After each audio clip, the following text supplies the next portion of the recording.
All right. Thank you. And hello, welcome to National Distance Learning Week with SUNY Online. I am Aline Slating, Senior Instructional Designer with the SUNY Online teaching team, and it is my pleasure to welcome you to today's session and to introduce our speaker. Casey L. Ryan is an Assistant Professor of Criminal Justice at Hudson Valley Community College. Casey has been at HVCC for 15 years and serves as an academic senator, co-chair of the Educational Policies and Standards Committee, and is a member of the Academic Review Board. Casey was selected to be a faculty mentor for Brightspace to work with colleagues on developing and updating their courses within Brightspace. Casey's criminological research focuses on technology and deviance, and pedagogical research focuses on accessibility in online learning. Casey has a particular interest in designing criminal justice courses to include the knowledge of justice-involved students, using open educational resources to ensure all experiences of the criminal justice system are represented in coursework. Welcome, Casey. Thank you so much, and thank you everyone for being here and for the opportunity. So today's discussion is going to be about designing your online courses to be inclusive and accessible to as many students as possible. Thinking of this as kind of an informal sharing, so please feel free to add your experiences in the chat or with your mic, or of course any questions. To start off with, I've been teaching for quite some time at all types of different institutions, and in 2025, I'm a SUNY Accessibility Advocate and Ally Fellow, which has been a great experience in furthering my knowledge of accessibility and universal design for learning, as well as collaborating with my colleagues who are also fellows, and then bringing that knowledge back to my institution. I've been using universal design for learning in my courses for about 6 or 7 years. And every semester I have feedback from students on what they liked and disliked about the course design. And I tailor the questions to specifically get information on how they felt about different approaches that I've used that implemented these UDL principles. So I have a lot of feedback from students, which I'll share later on. I also have some coursework in disability studies and curriculum and design, and I've worked as a Brightspace mentor as well as an accessibility mentor with colleagues on their courses. So I have quite a bit of experience on accessibility and lots of teaching experience with online courses. I wanted to start just with some quick definitions of terms that I'm going to be using throughout this conversation. Number one is accessibility, which is kind of framing how we are approaching designing any type of environment, whether that's a digital environment or a physical space, technologies that we use, content that we create and share so that people can perceive, understand, navigate, and interact with those environments, technologies, and content independently and effectively. And this includes people with disabilities and people without disabilities. So for teaching purposes in an online course, thinking about accessibility in terms of the environment that we're in. So in our case at SUNY, is Brightspace, and then thinking about all of the content that I'm creating and putting into the course, thinking about accessibility and access for students. And one way to improve my pedagogical approach to accessibility is to use some of the universal design for learning principles, which is a framework that allows us to contemplate and really rethink the design of our learning environments to ensure that they are accessible, inclusive, and challenging for every learner. It's really about considering the needs of all your learners in your classroom and redesigning learning environments to reduce those barriers for lack of engagement with course material, to really support learner agency and all students reaching their learning goals. I'm also going to briefly mention Title II of the Americans with Disabilities Act, or the ADA. This may have come up in conversations on your campus. Title II enforcement goes into effect April 24th, 2026 for larger public entities. which typically encompasses most SUNY campuses.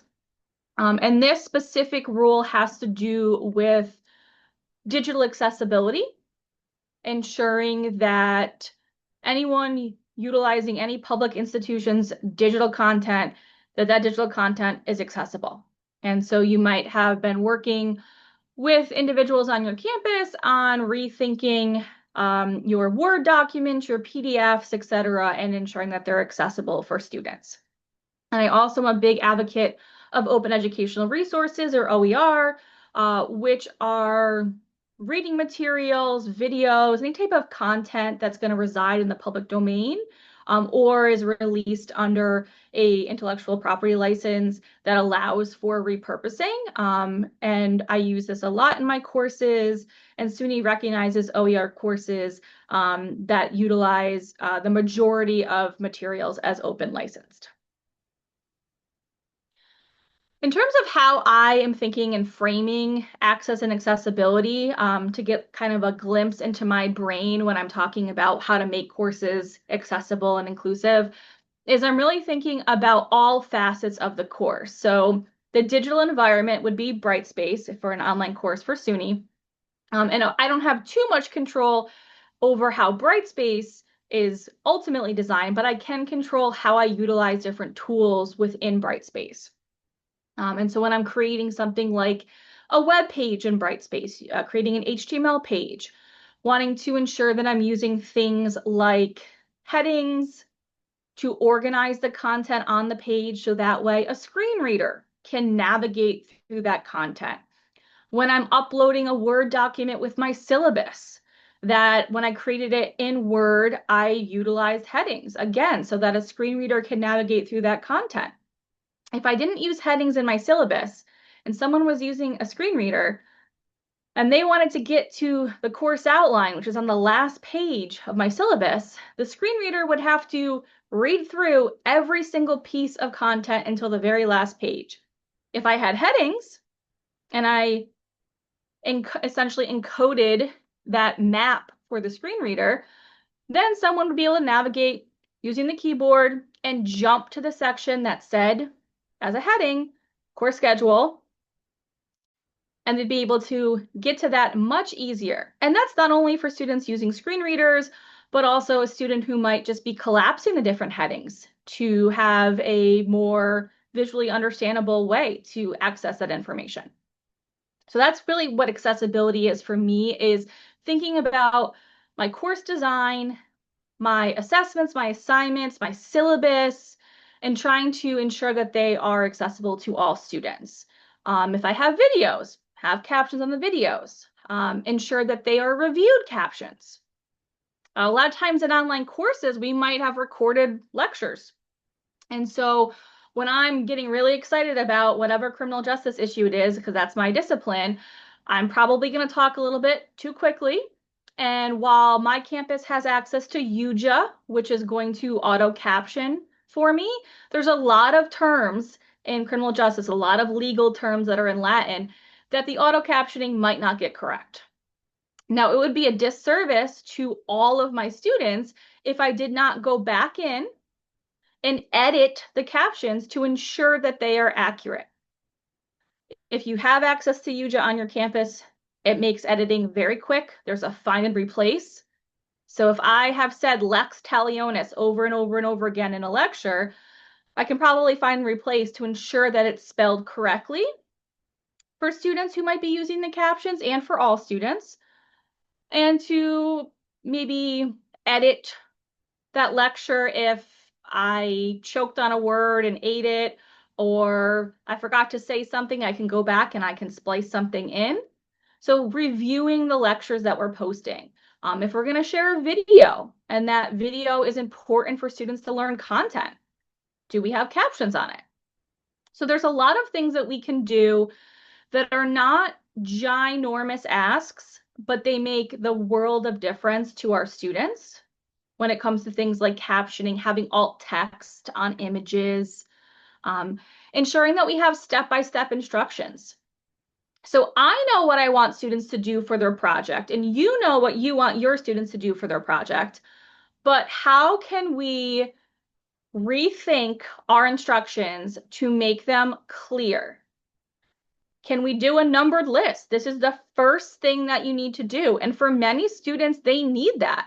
When I was a student, I needed that. I didn't just need, a paragraph of content about what the project was. I needed to know exactly what I had to do first. And so for me, when I'm writing out a project requirement for students, I start with the list. I have the paragraph overview because for some students that's helpful. And I have the step-by-step list because for some students that's helpful. Up front, it maybe took me an extra 20 minutes to put the assignment together, but now I have that for all future semesters. And the impact on the students has been measurable. The projects that are being turned in are following the requirements at a much better rate than previous when I didn't have the step-by-step instructions. Also thinking about things like limiting the use of jargon or providing a detailed vocabulary list. So for my discipline, like I mentioned, lots of Latin phrases. So I have a vocab list that lists out all of the phrases. I list out court cases for students because I might just be quickly mentioning Miranda because of Miranda v. Arizona and the Miranda warning in a class where we don't go over that because it's expected that students know that, but I still have a list for them so they can review those common court cases or they can review those Latin phrases. So thinking about accessibility in terms of how we're presenting the information, there might be multiple ways to present information to make it more accessible. And the way that I initially wanted to present it is probably not the only way that I can present it. So a lot of my work in the past 6 or 7 years has been on revamping my courses to provide additional ways to explain things and additional ways to present information or to allow students to have a choice in their assignments and assessments when they might be completing coursework. So I saw in the chat, there's a question about audio descriptions. Audio descriptions can also be part of accessibility. You might have an audio description if you just have something like, are you considering like a podcast as something where you would need with a podcast, you probably would have a transcript as well as a description. And then for a video, you might have the audio description as well as the captions. So for videos, especially if the video is going to be used to present required course information, and the video is showing visually some process, then an audio description is likely required. That's on an individual basis. And if you have anyone from your disability center or your EIT officer on your campus, they could probably look at those individual items. But for example, if you're in any of the practical disciplines where you might have, I have dental hygiene on my campus, they might have a video about, how to count the teeth in your mouth.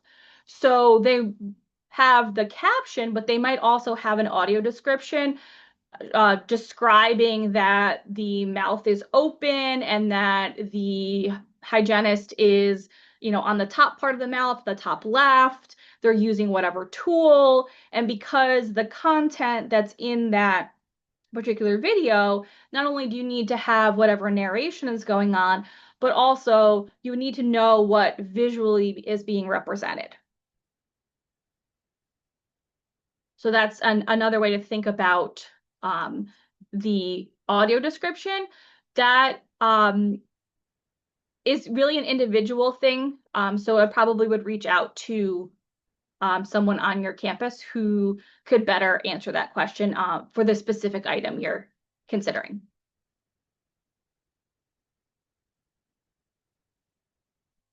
But accessibility is not a one-size-fits-all approach. There's lots of times where we may have tried to make something accessible, but it's not accessible to every single person. And that's true for all forms of accessibility. There's lots of competing access needs.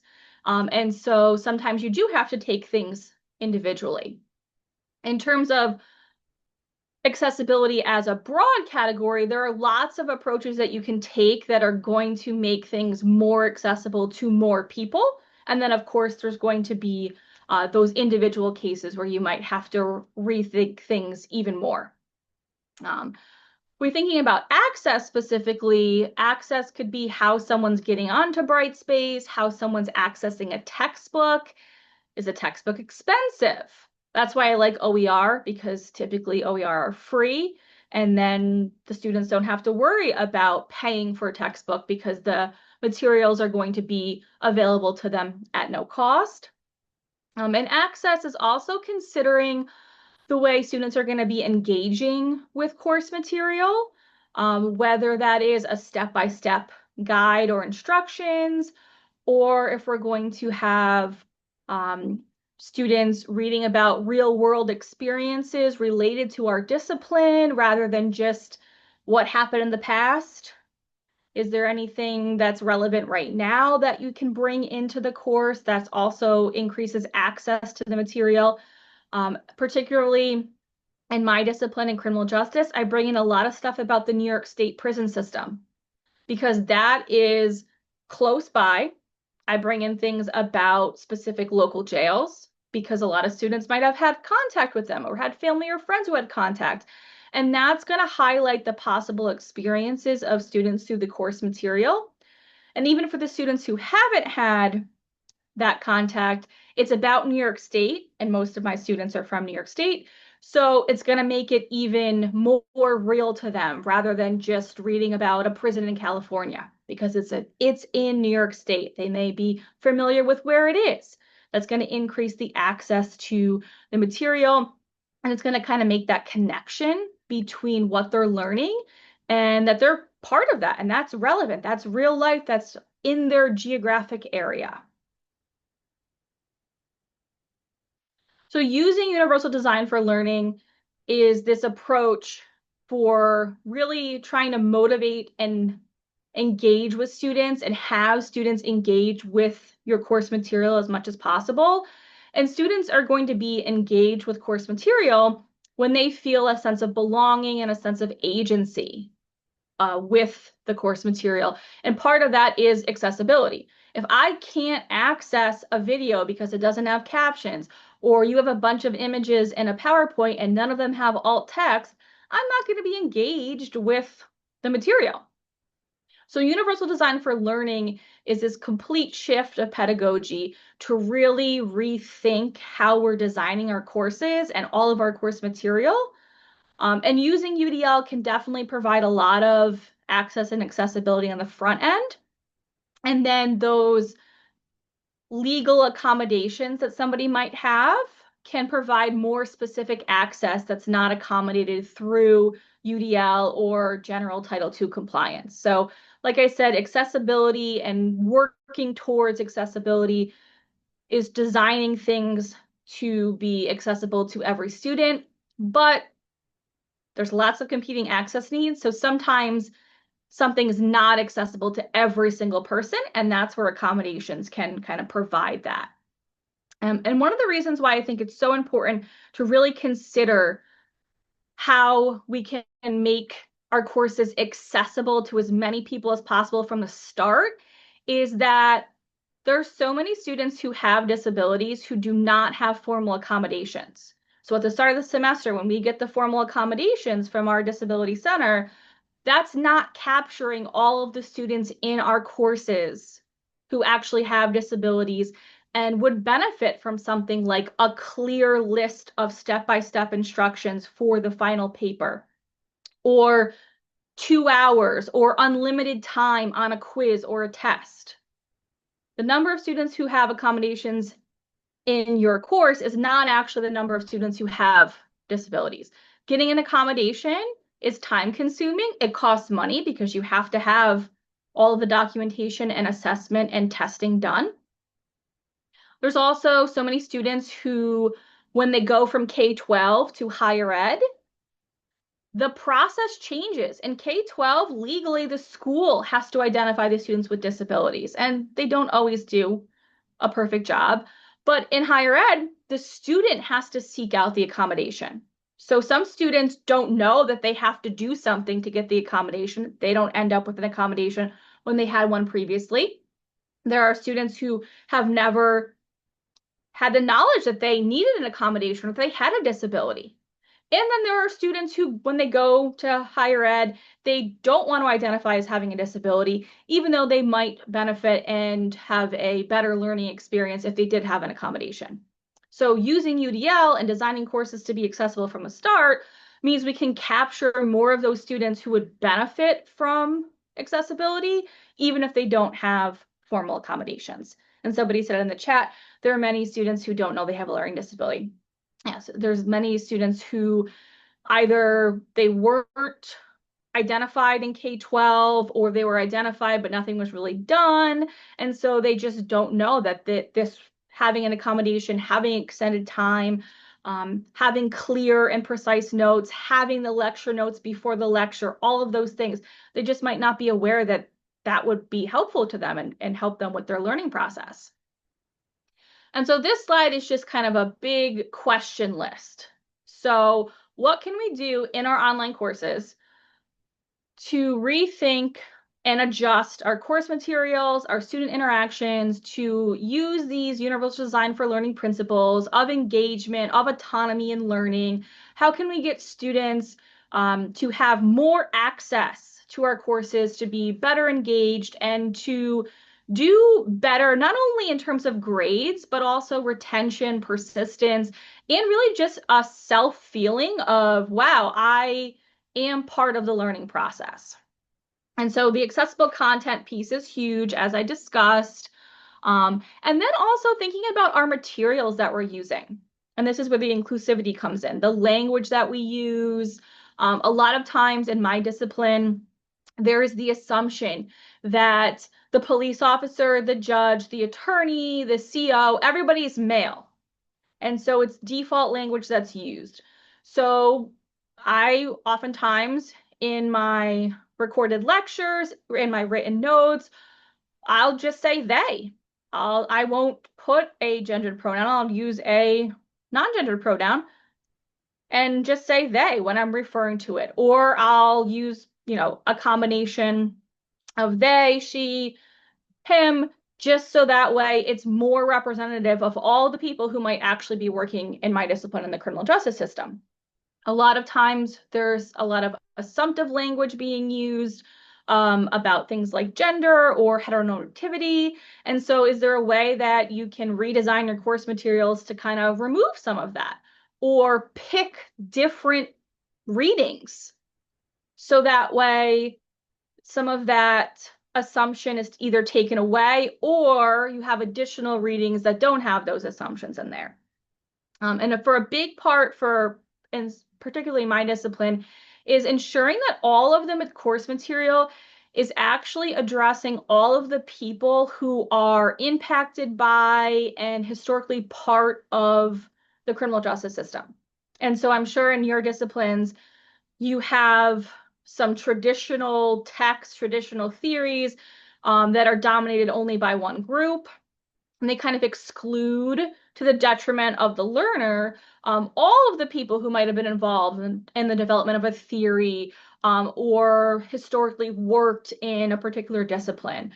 So how can I bring in material that's going to recognize that all sorts of people were involved in this? So the criminal justice system, everything in all the traditional text is going to be cis-het white men. That's going to be everybody involved. And then women tend to get a thin chapter. People of color might get a thin chapter or like a text box at the end of a chapter. It's oftentimes very limiting and not representative of the actual history. But the traditional text might have only identified a certain type of history. So part of being inclusive is bringing in those materials that recognize that there's lots of people involved in this discipline, in this history. And that's going to help the student feel like they are part of the learning process. They're part of this. That they have their personal experiences and identities represented. In particular, students with disabilities, are oftentimes excluded from a lot of historical literature. And the people with disabilities have been excluded from conversations about the criminal justice system forever. And so I bring in articles about what's it like to be disabled in a prison. Do you have access to an ASL interpreter? Well, in New York State, there's lots of court cases going on because a lot of times they're not providing ASL interpreters for people who are deaf or hard of hearing. That's important information for people to know about the experiences of being in prison because people in the criminal justice system are an overrepresentation of disabled people. And so that's part of the knowledge that students should have, but it's not always included in a lot of the traditional readings. So bringing that in from an outside source, putting together a whole compilation for an open educational resource, that's going to really improve upon that inclusiveness and making the students feel like they're represented by the course material. And I mentioned earlier the thing about the clear and concise requirements and expectations, having a detailed course calendar, schedule, or overview so that students know what to expect. And one thing that's tricky about Brightspace is when we copy our courses from the previous semester, we can't change the discussion board due dates. When we do the big fix for all the dates, we jump ahead from semester to semester. A lot of times those discussion board due dates get missed. And so then the students have this digital calendar on Brightspace that doesn't match up with the paper calendar that we've created. It causes a lot of confusion. So that's one of the things I put on my list every semester is to just triple check that all of the digital due dates on Brightspace line up with what I've put on the syllabus calendar, because that will alleviate a lot of confusion and just nervousness from students, which again, it makes them feel like they belong more in their learning process if they really know what to expect. And so having those clear assignment goals, explain why you're doing an assignment. Why do they have to do this paper? Not do the paper, but why? How is this going to help them in their learning process? How is this going to help them prepare for another project? How will this help them prepare for a career in your discipline? Just offering them information instead of just demanding, which a lot of times that's, what a course expectation is. It's a demand that students do X, Y, and Z. But having an explanation about why something is required and how it can help them in the future goes a long way to increase that sense of belonging for students. That is so important to get them motivated and to get them engaged with the course.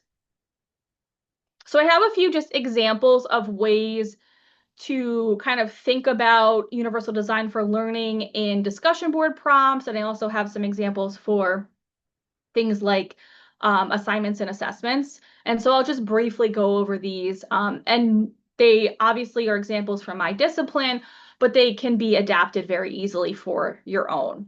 So I like to use the policymaker one in my sociology and my criminal justice courses is imagine you are a policymaker. So imagine you're a research scientist, imagine you're a policymaker, and you're arguing for a crime prevention program based on whatever theory that we might have been discussing for that module. How would you argue for support for this program? So this is one of the choices that students could pick for this module's discussion board. And I always provide 3 choices. One, because I don't want to grade 30 discussion boards answering the same question. So I want a variety for me when I'm grading. And I also know from a student perspective, I want to be able to pick a question that I'm confident that I can answer. So I have 3 choices. They have to pick one. It also creates much more lively conversation because there's only so many responses you can provide to the same prompt. So when we have the variety of questions, more students are engaged with responding to prompts that they didn't answer with their response, but somebody else did. Imagine you're a policymaker. It's giving them that autonomy. So if you're in this role, how would you explain this concept? All they're doing is explaining a concept. They have to demonstrate that they have knowledge of the theory. and how that theory might connect to policy. But simply by adding, imagine you are a policymaker, the student oftentimes come up with these really awesome responses, and you can tell that they're excited about answering the question and that prompt rather than just defining what the theory is and how a policy could be connected to it. Because now they have that autonomy and they feel like they're a part of the learning process. I also find a lot of success with you're at a holiday gathering and somebody asks you what you learned in whatever course. What would you share and how would you explain that concept to them? Again, they're taking ownership of their knowledge and they have to demonstrate out what they know. I also use what did you learn? Pretend like I don't know anything and tell me what you learned this semester as my final exam essay question. Because again, autonomy, you know something, tell me what you know. Makes them feel like they're really connected with the material and that I'm respecting their knowledge by asking for their kind of feedback and information. There's also lots of ways that we can incorporate kind of current events, things that might be more relevant to some of our students in different generations, but that connect to our course material. So my intro to Soc students were learning about alienation and Marx. And so one of my prompts that they could choose to answer in the discussion board was how might Marx use alienation to discuss TikTok influencers and how these individuals are disconnected from the product that they're trying to sell. They're not interacting with the people that they're trying to sell to. There's lots of ways that students could have answered that question. And I got lots and lots of responses last week with that one because it was relevant to one of their interests, but it connected to course material. And it also demonstrated that even though Marx was a long time ago, some of those concepts might be relevant today. And a lot of the intro to Soc students are kind of still learning about how this college stuff might be related to the real world. And so questions like that are a way to get them engaged with the material and show them that it is relevant to their real life. And then just a few questions kind of for assignments and assessments to consider things like inclusiveness and accessibility is if we have a final project, does it have to be a paper? Does it have to be a presentation? Could it be another way to showcase their knowledge? Now, sometimes the answer is yes, it has to be a paper. That's fine. But is there another way to consider the paper? Can the students choose their topic? Is that an option for your paper, for your course? Does the student have to write one long paper? Some students want to do that, but other students might prefer to write two shorter papers on, following the same guidelines, but can they pick two different topics and write two shorter papers? Is that allowed? Could that be possible for your assignment? That gives students that choice, which even though it's write a 10-page paper or write two 5-page papers, it doesn't seem like that big of a deal. It is a big deal for the students because now they have agency in their final project. They're going to take ownership. I know that I prefer writing a longer paper, so I'm going to choose that one. Or I know that I prefer writing shorter papers. That's going to make me more comfortable. And because I'm more comfortable, I'm more likely to complete the assignment. Same thing with our weekly work or our module work in our online courses. Does it have to be a quiz? Does it have to be a short writing assignment? Can you give the students the option to choose? I started this about 6 years ago, and this has consistently been the most positive feedback on my semester surveys is that the students love the choice between a quiz or a short writing assignment. Each module, they get to pick. I don't care what they pick, they decide what they're going to pick. The students who have test anxiety, they write the short writing assignments. They don't want to take a quiz. That's fine. The students who are not super psyched about writing a ton, they pick the quiz. I have some students who only do the quiz for the entire semester, other students who only do the writing assignments, and then I have students who, based on what the prompt is, or based on what the reading or the topic was for that module, they're going to pick either one. They have the choice. The feedback is overwhelmingly positive. Now, that might not be possible for all of our courses, but if it is a possibility, the success and the students actually completing that coursework is so much higher than it was previously when it was required that everybody do one of those. With having the choice has increased the number of students who actually complete the assignment. I have one of my courses this semester where every single module, every single student completes either the quiz or the short writing assignment. That's oftentimes unheard of in an online course. Every single student completes all of the work every semester. There's 27 people in the class. It's amazing. They have that choice. They're picking out what's going to work best for them. If you have to have a quiz, does the quiz have to only be offered one time, or can the students take it more than once? Your answer might be no, but you can still consider the question. Do you have to have a timed quiz? Can it be unlimited time? That goes back to that accessibility discussion.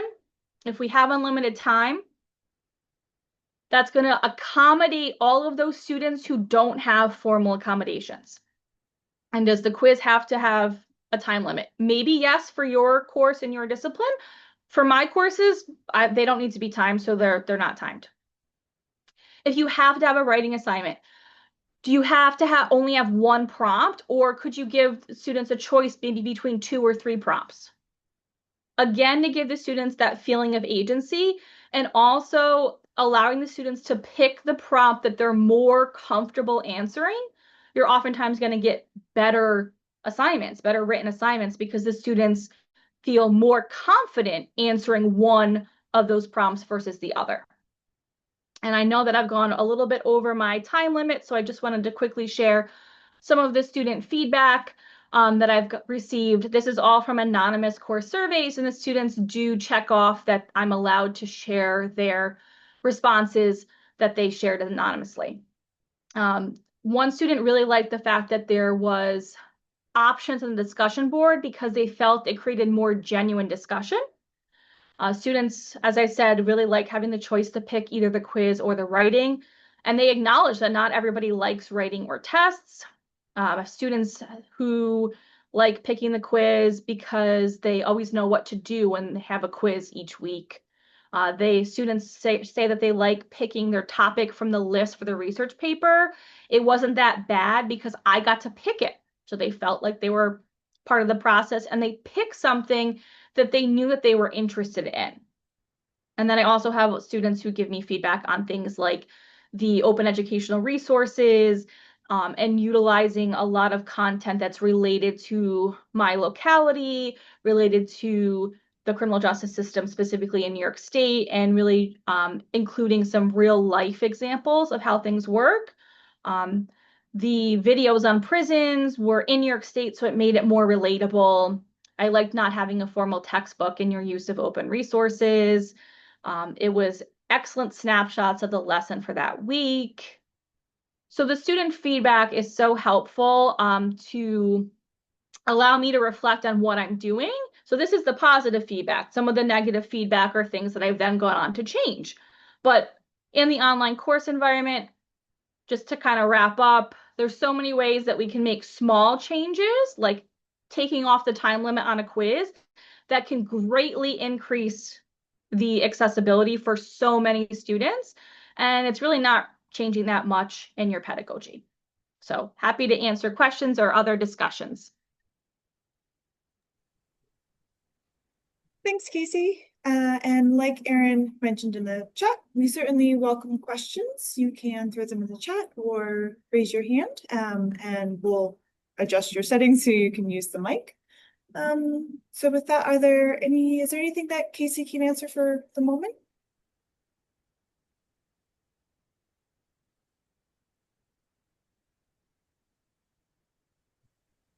There's a question. Yep, I can address that for Jessica. So we do have the slides and we will post those along with the recording. Those will go on our Distance Learning Week website, which I'll throw in the chat for you right now. Thanks for asking that.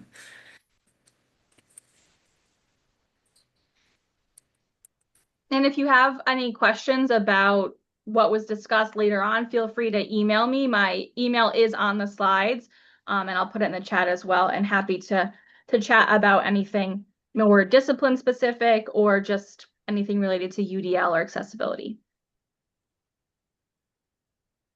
Thank you, Casey. And thank you to all of our attendees for your attention and participation in today's webinar. Oh, I see one question. Question in the chat, how do you find content-specific OER that's high quality? So at my institution, we have a whole organization of OER resources in our library. I would start by contacting a librarian at your institution because they have been working on this SUNY initiative for a long time. There's lots of not necessarily publishers, but publisher adjacent places that kind of house a lot of OER. A lot of it for me is just checking it out. Like OpenStax is one of those publisher adjacent places. Using the library databases and Aaron put in the SUNY OER services. They have kind of everything organized. You can use as like a search tool and then just reviewing it. You're the content expert, so you know kind of what you're looking for a specific course. My library search at my institution also allows us to limit by open resources. So I feel confident that if it's within the library database and I limit by open and then I review the content, that I'm the content expert. I know that that's going to be useful for my students and for my specific course. I don't just do like a standard Google search, something like that. I don't rely on that, but I do use the SUNY OER services, my institution specific OER kind of compilation, and then using my library search to limit by open resources. Thanks, Casey. And I believe Doris also has a question. Go ahead, Doris. Yeah, sorry, I'm all over the place here. I was just wondering if there aren't any other questions, if Casey could talk a little bit about your experience as an accessibility fellow, like how did that work? What have you learned? Just what is it like? So if there's other opportunities, I can talk it up to our my faculty on our campus. Oh, absolutely. So it started in January. We had a kickoff meeting where we kind of learn about what the fellowship is all about. I am in the inaugural class, so it was the first year of doing the accessibility fellowship. And we kind of learned about what was the ultimate goal. For our kind of fellowship class, it was really thinking about Title II compliance and how we could get the faculty on our campuses. There's 11 of us from 11 different SUNY campuses. How we could get the faculty on our campuses engaged with, involved with, and kind of excited about accessibility and Title II compliance, and how we could work with our institutions and our administrators on some type of project for accessibility. So in the spring, we put together this report where we kind of analyzed the accessibility needs, the strengths, the negatives on our campuses, individual campuses, and then we put together a report for SUNY on that. Over the summer, we used what we learned in the report and we put together a plan for how we wanted to approach some type of accessibility project for our institution and our specific institution's needs. And so this fall, we are now currently working on those accessibility projects. For mine, I put together an accessible pedagogy work group, which is trying to change the culture on my campus towards accessibility. So I have faculty who are involved in it. I have learning specialists from our library learning centers, as well as other non-teaching professionals on my campus who we meet and we just kind of talk about accessibility. We talked about UDL earlier last week, and just kind of discussing ways that we can encourage more faculty to move towards accessibility. And then I'm also working as an accessibility fellow with our Center for Distance and Online Learning and working with faculty one-on-one to review their courses for accessibility and Title II compliance. So I kind of have like a combination project that I was working on for it. And then we wrap up in December with a symposium for a lot of SUNY people and a lot of institutional people from our individual campuses, kind of presenting what we've been working on. Thanks. That's really helpful to hear. The whole presentation was wonderful, and it's great to hear what you're doing as a fellow. Thank you so much. Oh, no, thank you. No, the fellowship has been amazing. So I really encourage anyone to check out. Erin put that in the chat, but check it out and apply because it's been an amazing experience. Thank you. Are there any last questions? All right. Well, thank you again, Casey, and thank you everyone for joining us. Just for a quick preview of tomorrow's sessions, we have here on the slide, more details can be found on our National Distance Learning Week website, which I will also throw in the chat here. Oh, thanks, Erin. Like was also mentioned, recordings will be posted on that same website. National Distance Learning Week is sponsored by USDLA, who also hosts additional events this week. Check them out on their event website, and we hope to see you at another session this week. Thanks very much.